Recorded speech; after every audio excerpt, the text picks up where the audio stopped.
días, niños, muy buenos días, padres de familia, ¿cómo se encuentran? Los saluda la maestra Lisbeth, esperando que se encuentren con excelente salud y con excelente ánimo para comenzar a trabajar con las actividades del día de hoy, jueves 18 de noviembre del 2021. Me da mucho gusto tenerlos en una clase más en esta modalidad a distancia. A continuación les diré el material que van a necesitar para que realicen sus actividades. En su primera actividad necesitarán su cuaderno de actividades de geografía. En su segunda actividad necesitarán su libro de historia y en su tercera actividad necesitarán su guía aplicados y una regla, ¿sale? Ponga mucha atención a cada una de las explicaciones porque estas te van a servir para que puedas realizar tus actividades de manera adecuada.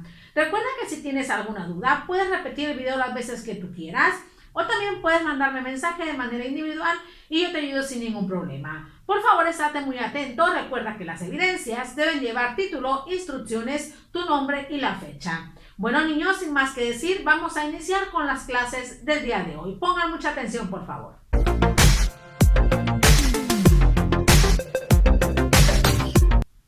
Excelente, niños. Vamos a iniciar con su primera actividad en su materia de geografía con el tema tecnologías para la información geográfica.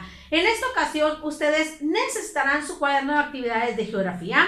Vamos a repasar de nuevo ese tema de las tecnologías para la información geográfica, ¿sale? Antes de iniciar con la explicación de la clase quisiera preguntarte, ¿qué herramientas podemos tomar para poder obtener imágenes de nuestro planeta Tierra o del espacio geográfico? ¿Qué herramienta puedes utilizar tú para localizar algún lugar a que quieras visitar? Excelente, niños, vamos a iniciar con la explicación de la clase, así que pongan muchísima atención. Existen diferentes herramientas y tecnologías para poder obtener información de nuestro planeta Tierra y de nuestro espacio geográfico. Por ejemplo, el GPS, el modelo de elevación digital, los drones, la imagen de satélite, la fotografía aérea, etc. Estas tecnologías nos van a permitir a nosotros obtener información de nuestro planeta Tierra, de nuestro espacio geográfico y nos va a permitir analizar y capturar esa información, así como también localizar lugares, cosas, sitios, etc. Pero ¿cuáles son esas herramientas que nosotros podemos utilizar para obtener información de nuestro planeta Tierra? En primera instancia tenemos nosotros al sistema de posicionamiento global llamado GPS. ¿Cuál es la utilidad del GPS o para qué nos va a servir? El GPS nos va a servir a nosotros para localizar exactamente las coordenadas geográficas donde se encuentra un lugar, una cosa o la persona. El GPS nos va a permitir a nosotros trazar rutas en carreteras, ciudades o pueblos y también nos va a permitir identificar el camino que debemos seguir para llegar de un lugar a otro. El GPS nos va a identificar a nosotros por qué lugares vamos a pasar o qué sitios debemos de atravesar para llegar al lugar de destino. Pero también el GPS nos va a ayudar a nosotros a localizar lugares, a localizar vehículos y celulares y eso nos va a permitir a nosotros prevenir los robos o evitar robos, ¿sale? Recuerden que el GPS obtiene esos datos mediante imágenes y esta información es proporcionada a otros aparatos, ¿sale? Para eso nos va a servir a nosotros el GPS. Pero además del GPS, nosotros tenemos otra herramienta que podemos utilizar para obtener información del espacio geográfico, llamada Sistema de Información Geográfica, denominada SIG.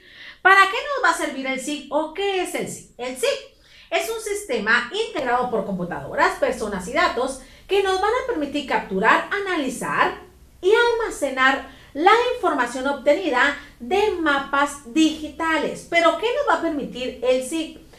Se nos va a permitir identificar zonas de riesgo, identificar u observar relieves, o sea, mesetas, llanuras, valles, etc. E incluso también nos va a permitir observar ríos, mares, océanos, etc. Y nos va a permitir manejar de manera rápida la información. Entonces, el sistema de información geográfica nos va a permitir a nosotros almacenar toda esa información y todos esos datos y analizarla. Y mediante esta nosotros podemos prevenir riesgos. ¿Por qué? Porque podemos observar las zonas de riesgo, por ejemplo, la erupción de un volcán, los deslaves e incluso los frentes fríos, ¿sale? Pero además de estas dos tecnologías tenemos una tercera llamada fotografía aérea. ¿En qué consiste la fotografía aérea? La fotografía aérea es una representación de la superficie terrestre actual al momento que fue fotografiada, pero esta será fotografiada en tonos grises, ya sea alguna ciudad, algún pueblo o alguna vegetación. Entonces, esta fotografía aérea nos va a permitir identificar todos los elementos de esa vegetación, todos los elementos de ese relieve, así como también de esa ciudad o de ese pueblo, ¿sale? Además de esta fotografía aérea, también nosotros podemos encontrar las imágenes de satélites. ¿En qué consisten las imágenes de satélites? Estas son imágenes que se obtienen mediante sensores, que estos sensores están colocados en plataformas satelitales. Recuerden que los satélites son aparatos que pueden estar fuera de la superficie terrestre, así como también aquí en la Tierra, y nos van a permitir obtener información sobre todo lo que sucede en nuestro planeta Tierra.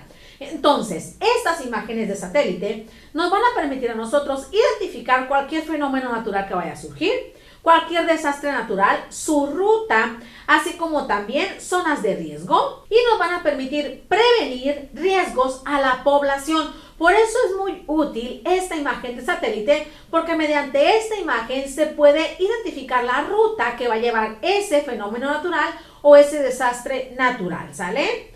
Y también nosotros podemos identificar otra herramienta para poder obtener información sobre el espacio geográfico llamada modelo de elevación digital. ¿En qué consiste este modelo de elevación digital?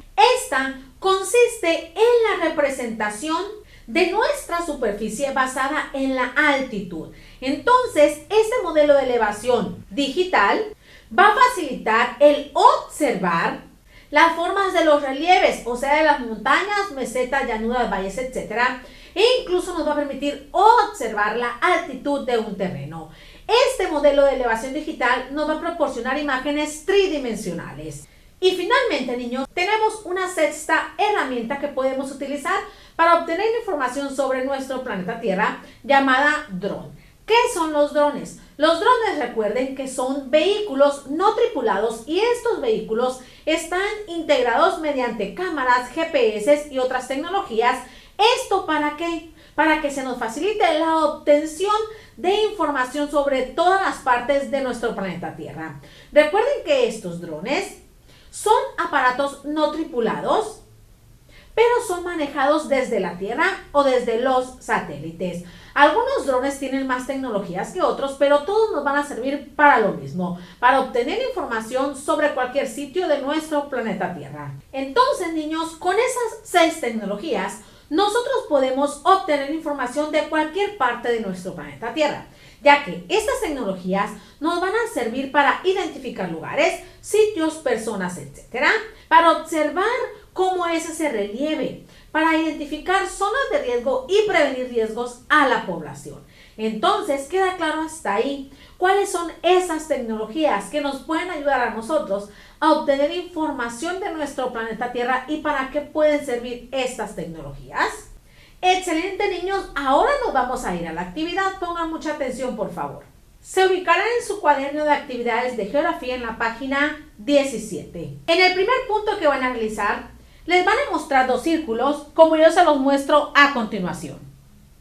¿Cómo le vamos a hacer para llenar esos círculos? Yo se los explico, pongan mucha atención. Fíjense bien. Para llenar el círculo que les voy a mostrar de verde, fíjense bien, lo primero que van a realizar ustedes es leer el texto que se encuentra en su página 15 en la parte de arribita, ¿sale? Este texto lo tienen que leer para llenar este circulito que les marqué de verde. ¿Y qué van a poner en ese circulito que se marcó de verde? Van a escribir qué tecnologías se utilizaron en este caso que les muestran en la página 15, ¿sale? Así van a completar ustedes el primer circulito que les marqué de verde, leyendo el texto que aparece en su página 15 y escribiendo qué tecnologías utilizaron en este ejemplo. Posteriormente, van a llenar el otro circulito, el que les voy a marcar de azul. ¿Y qué van a escribir ahí? Ahí ustedes primero van a leer el ejemplo que aparece en la página 16 y van a escribir qué tecnología utilizaron para este caso, ¿sale? Y la van a escribir en donde yo les marqué de azul. Y finalmente, en la parte del medio, van a escribir para qué se utilizaron estas tecnologías en ambos casos que ustedes leyeron, ¿sale? Así van a completar ustedes el punto número 1 que van a realizar en esta actividad. Después se pasarán al punto número 2 y ahí tienen que completar el texto con las palabras que ahí les proporcionan. No se les olvide que primero deben llenar estos circulitos con la información que les acabo de mencionar y posteriormente van a completar el texto con las palabras que ahí les muestran, ¿sale? Esa sería su primera actividad. ¿Queda clara entonces? Excelente, niños, tómense todo el tiempo que ustedes requieran para finalizarla y una vez terminada pasaremos a la actividad número 2.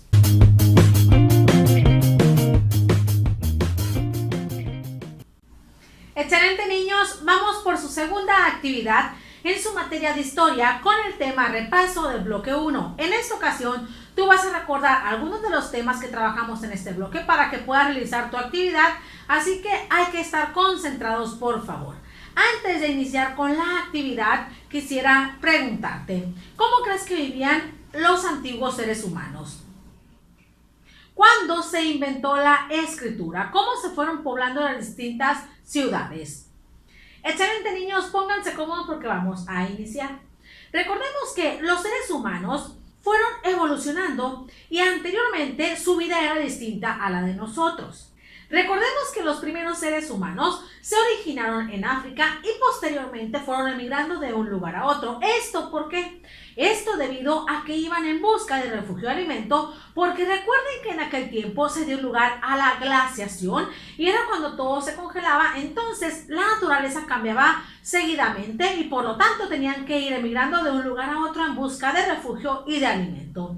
Así fue como se fueron poblando los distintos continentes. Recuerden que de África emigraron a Europa, de Europa a Asia, de Asia a Oceanía y finalmente a América. Y ese fue el último continente que se pobló.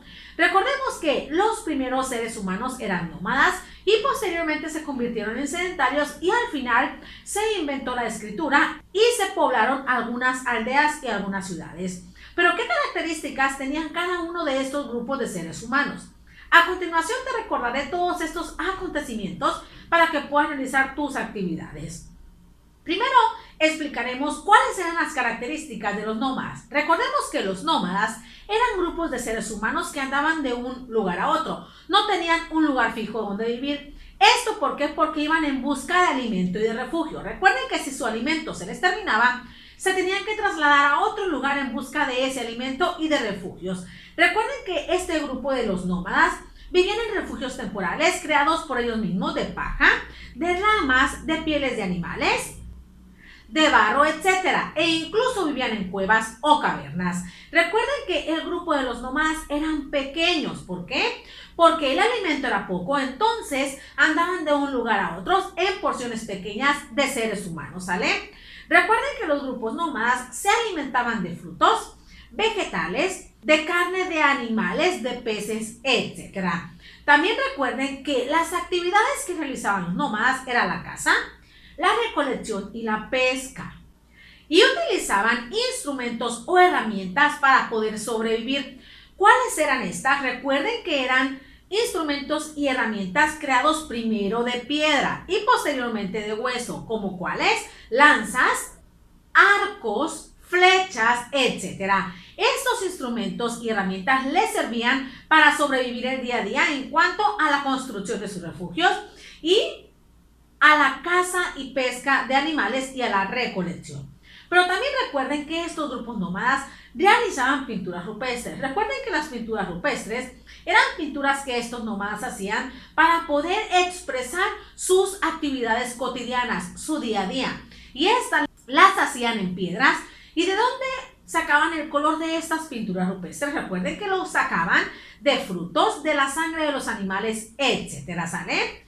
Pero poco a poco estos grupos de los nómadas se dieron cuenta, conforme fueron emigrando, que había lugares donde se podían quedar a vivir cerca de lagos, de ríos, etcétera, y que ahí podían sobrevivir algún tiempo. Entonces ahí fue cuando se fueron convirtiendo en sedentarios. Pero ¿cuáles fueron las características de estos grupos sedentarios?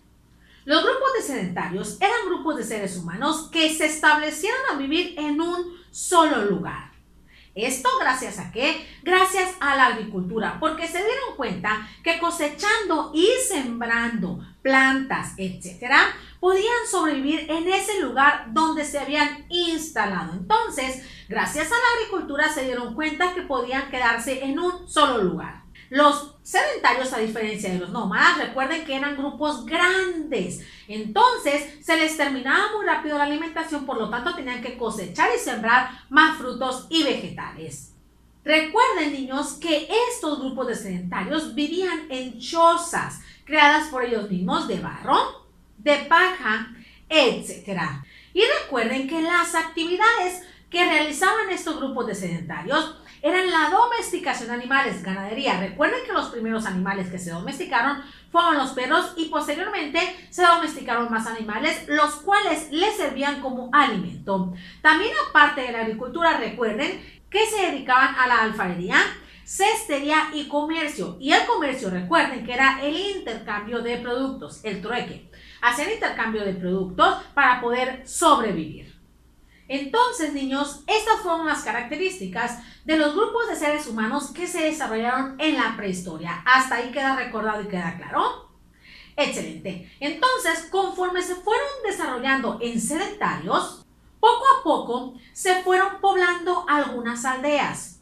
Estas aldeas o estas ciudades estaban integradas por cientos de personas. Eso quiere decir que estaban formadas por gran cantidad de personas. En estas aldeas, recordemos que había campesinos, jornaleros, políticos, religiosos, comerciantes, artesanos, etc.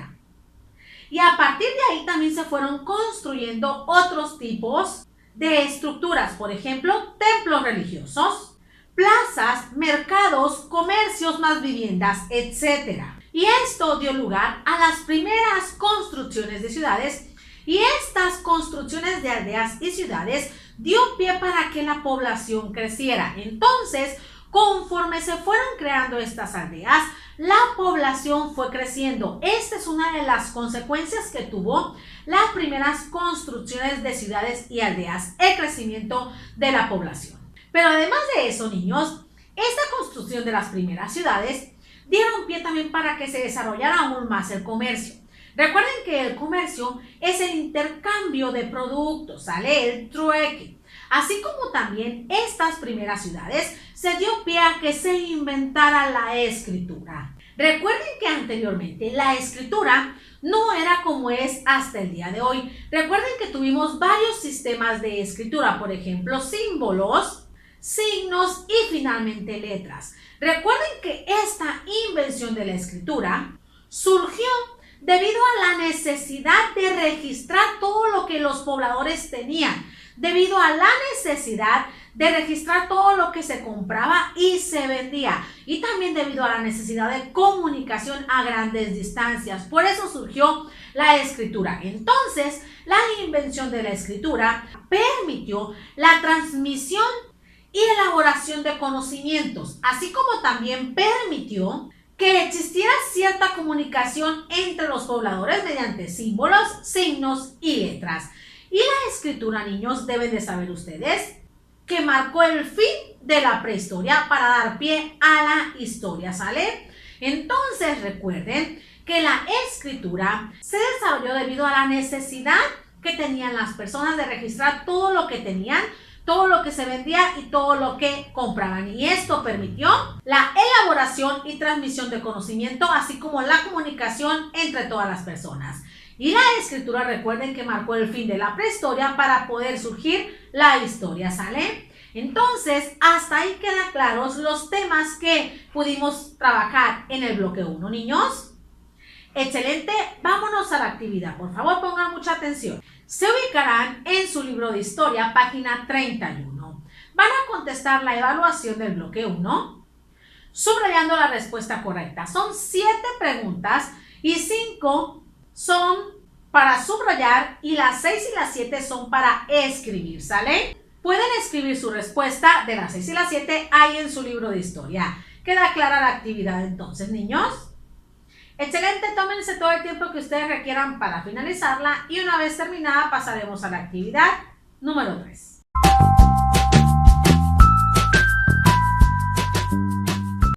bien, niños, iniciamos con su actividad final en su materia de matemáticas con el tema ejes de simetría. Para esta ocasión, ustedes necesitarán su guía aplicados y alguna regla para trazar los ejes de simetría, ¿sale? Antes de iniciar con la explicación de la clase, quisiera preguntarte, ¿sabes qué son los ejes de simetría? ¿Cómo se deben de marcar? ¿Todas las figuras, cuerpos o cosas tienen ejes de simetría? Excelente, niños, ustedes en esta clase aprenderán a identificar qué son los ejes de simetría y cómo los podemos trazar.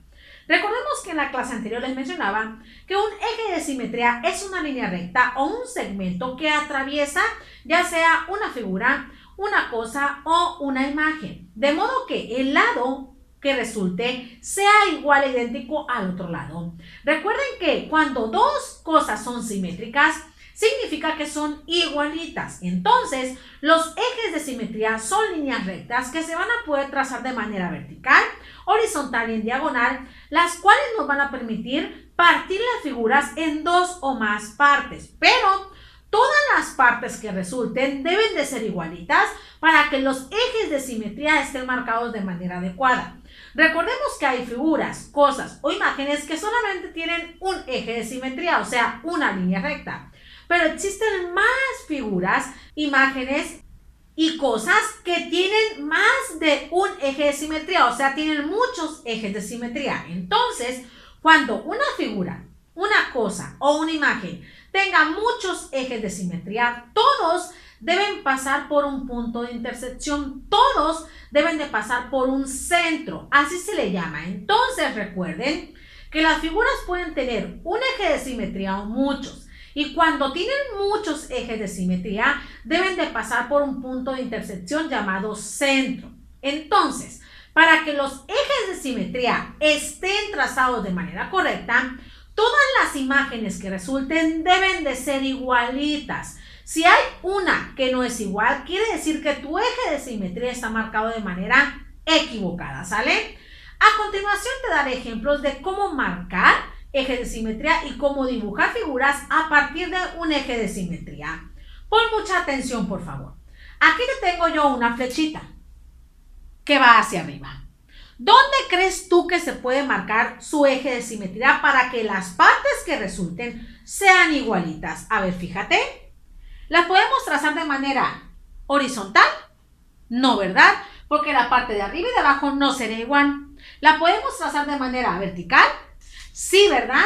Si nosotros trazamos en el puro medio el eje de simetría, quiere decir que vamos a obtener dos imágenes igualitas. Entonces, esta flechita tiene un eje de simetría porque solamente podemos dibujar una línea recta para obtener dos figuras igualitas, la de la derecha y la de la izquierda. Si nosotros quisiéramos trazar otro eje de simetría, no se podría porque todas las imágenes no fueran igual. Ahora pasamos al corazón. ¿Dónde podemos marcar el eje de simetría de este corazón para que las partes que resulten sean igualitas? Fíjense bien. De manera vertical, ¿verdad? Porque si nosotros atravesamos por el medio del corazón, vamos a obtener dos imágenes igualitas. Si lo hiciéramos de manera vertical o diagonal, estos ejes de simetría estuvieran marcados de manera equivocada porque las figuras que nosotros obtengamos no serían igualitas. A continuación te muestro un pentágono. El pentágono tiene 5 lados. Entonces, ¿cuáles podrían ser sus ejes de simetría para que todas las figuras que se obtengan sean idénticas? El pentágono no solamente tiene un eje de simetría, tiene 5. ¿Por qué? Porque tiene 5 lados, ¿sale? Fíjense bien cómo le vamos a hacer. Primero, vamos a marcar el eje de simetría en el medio que va del vértice a la base. Posteriormente, tenemos que volver a marcar otro eje que va del vértice a la base. ¿Sale? Vamos a marcarlo. El siguiente tiene que atravesar por el centro, recuerden, niños, ¿sale?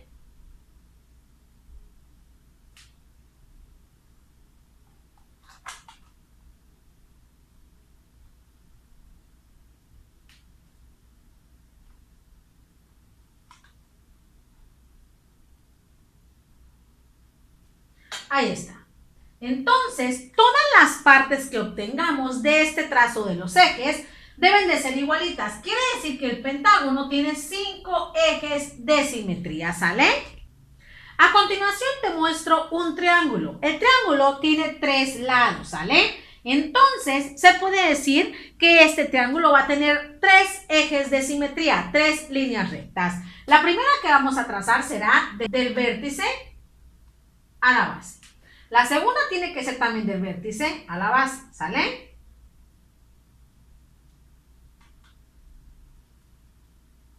Y la tercera tiene que ser también del vértice a la base. Y pasar por el centro, por un punto de intersección, ¿sale? Ayer les mencionaba que el hexágono tenía 3 ejes de simetría. En esta ocasión se puede tomar como válido que ustedes escriban que tienen 3 ejes de simetría, pero también se puede tomar como válido que tengan 6 ejes de simetría y ahorita les voy a decir por qué. Si nos fijamos, ayer les mencionaba que el hexágono tenía 3 ejes de simetría, ¿verdad? Los voy a trazar para que me puedan comprender. Ahí está.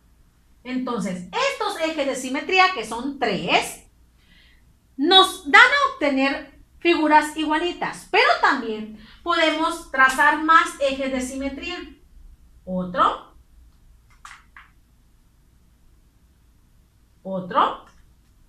y otro. Entonces, si ustedes escriben que tiene 3 ejes o 6 ejes de simetría, está correcto, ¿sale? Recuerden que el triángulo tiene 3 ejes de simetría. Pero como les mencionaba en la clase de ayer, en tu vida cotidiana tú tienes algunos objetos que también deben tener ejes de simetría, pero hay otros que no tienen ejes de simetría. Por ejemplo, si tienes un vaso en tu casa y quieres sacar su eje de simetría, solamente le puedes trazar una línea en el medio y así vamos a poder obtener 2 figuras igualitas. Recuerda que para que el eje de simetría esté trazado de manera correcta, lo que está en un lado debe ser idéntico a lo que está en otro lado. Debe de parecer reflejo, como si una imagen se reflejara en el espejo para obtener 2 imágenes igualitas. Por ejemplo, si tú tienes unas tijeras y las abres y le atraviesas una línea por el medio como eje, ahí obtienes 2 imágenes igualitas. Entonces las tijeras también tienen ejes de simetría. Pero niños, recuerden que también les decía que en algunas ocasiones habrá objetos, imágenes o cosas que no tengan eje de simetría. Por ejemplo, una taza de la parte de enfrente, si tú quieres calcular su eje de simetría, no lo va a tener porque si lo atraviesas de manera vertical, vas a obtener 2 imágenes diferentes. Si la atraviesas de manera horizontal, también obtendrás imágenes distintas. Entonces, cuando el eje de simetría está marcado de manera correcta, todas las imágenes parecen una sola, ¿sale? Ayer le mencionaba que tu mano tampoco tiene eje de simetría, porque si tú trazas un eje de simetría en tu mano, no tienes las imágenes iguales. Entonces, la mano no tiene eje de simetría. A lo contrario, tu cara, si tú trazas una línea vertical por el medio de tu cara, vas a obtener 2 imágenes igualitas. Entonces tu cara tiene un eje de simetría. Entonces, niños, recuerden que el eje de simetría nos va a servir para trazar imágenes igualitas. Este eje de simetría va a dividir las figuras, cosas o imágenes, de modo que una imagen que se obtenga debe de ser igualita a la otra. Para eso sirve. Y recuerden utilizar regla, porque un eje de simetría es un segmento o línea recta, no puede ir curviada, ¿sale, niños? Hasta ahí queda claro cómo podemos trazar los ejes de simetría en las figuras. Ahora paso a explicarte cómo construir figuras basándonos en ejes de simetría. Pon atención. Ahora te explicaré cómo podemos construir figuras simétricas basándonos en el eje de simetría. Para esto nos podemos apoyar en dobleces, en retículas cuadradas o también en puntos. Pero te diré cómo puedes tú comenzar con la construcción de imágenes simétricas. Fíjate bien, en este primer ejemplo te tengo esta cuadrícula, ¿sale? Y en la parte izquierda puedes observar una imagen. Entonces, en la parte derecha tienes que dibujar esta imagen que parezca un reflejo de la otra, ¿sale? Entonces, niños, vamos a construir una imagen idéntica a la que ya tenemos. ¿Y cómo le podemos hacer? Lo primero es identificar la línea como eje de simetría. Fíjense bien, siempre va a estar marcada de otro color. En esta ocasión está marcada de rojo. Quiere decir que de aquí vamos a partir con la construcción de nuestra figura, ¿sale? Entonces yo voy a empezar de arriba. Si me fijo, es una línea en diagonal y va a marcar dos cuadritos. Quiere decir que tengo que llegar a la esquina del segundo cuadrito. Entonces, empiezo a trazarla, ¿sale? Este es el primer paso. El segundo paso, si yo me doy cuenta, tengo que avanzar también en diagonal hacia abajo, dos cuadritos más. Entonces, tengo que dibujar la línea de manera diagonal hasta llegar a la punta del cuadrito número 2, ¿sale? Entonces, la trazo. Ahí está. Seguimos con la siguiente línea. Si nos fijamos, es una línea diagonal hacia abajo y también tengo que atravesar dos cuadritos, pero tengo que llegar al vértice del cuadrito número 2, ¿sale? Y lo trazo. Ahí está. Ya llevamos la segunda parte. Ahora vamos con la parte final. Si nos fijamos, es una línea de manera diagonal que llega hasta la punta de la línea que yo ya tenía. Entonces, lo trazo, ¿sale? Así ustedes pueden trazar figuras simétricas, niños, contando cada uno de los cuadritos e ir marcando las líneas tanto verticales, horizontales o en diagonal. Pero en ocasiones a ustedes se les van a presentar situaciones que les van a proporcionar puntitos. Entonces, ¿cómo le podemos hacer? Siempre lo primero que ustedes deben de identificar es la línea marcada como eje de simetría, que debe de ser de otro color. Posteriormente tú decides de dónde vas a iniciar. Yo aquí quiero iniciar en la parte de abajo. Si nos fijamos, tenemos que crear una figura idéntica a la que ya tenemos, o sea, una figura simétrica. Lo primero que voy a hacer es contar hacia dónde está la línea y cuántos puntitos recorre. Si yo me fijo, es una línea horizontal y recorre un puntito. La voy a empezar a trazar, ¿sale? Ahí está. Posteriormente me doy cuenta que la siguiente línea es de forma vertical y avanza dos puntitos más. 1, 2 y hasta aquí voy a trazar la línea vertical. ¿Sale? Que quede recta, por favor. Y posteriormente me doy cuenta que la línea que sigue es hacia el lado contrario y es horizontal y solamente abarca un solo puntito. Ahí está. Y posteriormente la línea final atraviesa dos puntos y va de forma diagonal hacia adentro. Entonces, marco la última línea. ¿Para qué? Para obtener mi figura simétrica, ¿sale? Así ustedes pueden dibujar figuras simétricas. Recuerden que la simetría es cuando dos figuras son idénticas, que una parece el reflejo de la otra. Entonces, niños, así ustedes pueden trazar los ejes de simetría de una figura, de una imagen o de una cosa y construir imágenes simétricas. ¿Queda claro cómo podemos realizarlo? Excelente, nos vamos a ir a la actividad en su guía aplicados. Pongan mucha atención, por favor. Se ubicarán en la página 98 y 99. En el punto número 1 vas a insertar las imágenes que no tienen eje de simetría. En el punto número 2 vas a dibujarles los ejes de simetría a cada una de esas imágenes. Recuerda que algunas imágenes tienen más de un eje de simetría. Pon atención en eso, por favor. Después te ubicarás en el punto número 3. En cada uno de los casos que se te presenten, tienes que completar la imagen. ¿Para qué? Para que la imagen que se obtenga sea igualita a la que ya tienes, ¿sale? Recuerda cómo te lo expliqué en el video. Después te pasarás al punto número 4. Vas a completar las imágenes según sus ejes de simetría, de modo que la imagen que ya tienes sea el reflejo de la otra, ¿sale? Y finalmente te ubicarás en el punto número 5. Vas a trazar una figura del otro lado del eje para obtener su reflejo, ¿sale? Esa sería tu actividad final. ¿Queda clara entonces? Excelente, niños. Tómense todo el tiempo que ustedes requieran para finalizarla. Muy bien, llegaron al final de su clase. Muchas gracias por haberme acompañado hasta aquí y por no haberse saltado nada de este video. Espero cada una de las explicaciones te hayan podido ayudar para que puedas aprender y realizar tus actividades. Recuerda que las evidencias las estaré esperando en el transcurso del día. Te mando un fuerte abrazo y un beso de parte de tu maestra, que se despide de ti, deseando que tengas un excelente día. Nos vemos en la clase de mañana. Bye.